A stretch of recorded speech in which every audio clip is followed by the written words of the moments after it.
के बाद और ईडी की चार्जशीट के बाद ऐसा लगता है कांग्रेस को सांप सूंघ गया है।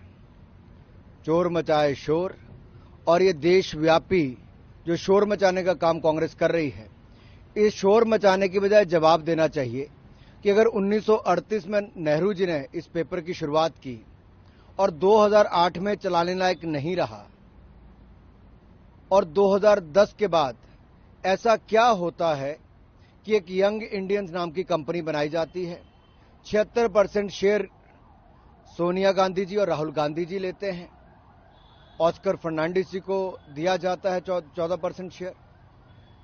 क्या ये एक लूट की खुली छूट नहीं थी? 2000 करोड़ रुपए की संपत्ति उसको ट्रांसफर कर दिया जाता है एजेएल से यंग इंडियंस के नाम पे, जो सोनिया गांधी जी और राहुल गांधी जी ने ली। दूसरा, ऐसी कौन सी मजबूरी थी कि कांग्रेस पार्टी को 90 करोड़ रुपया कर्ज के रूप में एजीएल को देना पड़ता है? और जब एजीएल अपना शेयर बेच देता है यंग इंडियंस को, जो राहुल गांधी जी और सोनिया गांधी जी ने खरीदी, यानी कि जो उनकी एक नॉन प्रॉफिटेबल ऑर्गेनाइजेशन ने जो कंपनी बनाई, तो 90 करोड़ का लोन माफ कांग्रेस पार्टी करती है। पहला सवाल यह खड़ा होता है कि कांग्रेस पार्टी क्या लोन किसी संस्था को दे सकती है? दूसरा है, क्या वो लोन माफ कर सकती है?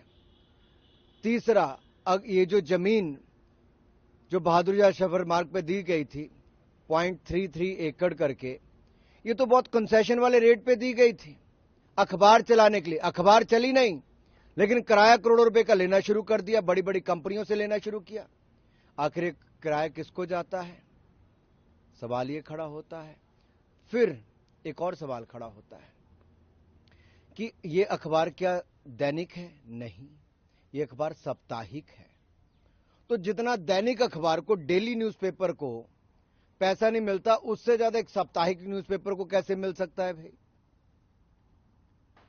हिमाचल प्रदेश में अधिकारी कर्मचारियों को पैसा देना सरकार को मुश्किल पड़ता है, डीए की किश्त नहीं देते, महिलाओं को 1500 रुपया महीना देने की बात कही थी, वो पूरा नहीं करते, 2 रुपए किलो गोबर, 100 रुपए लीटर दूध नहीं खरीदते।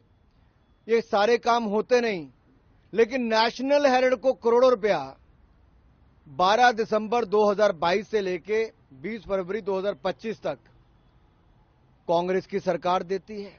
तो मेरा सवाल कांग्रेस के मुख्यमंत्री हिमाचल प्रदेश से है कि किस आधार पर ये पैसे दिए गए, क्यों दिए गए, इसके बदले क्या मिला?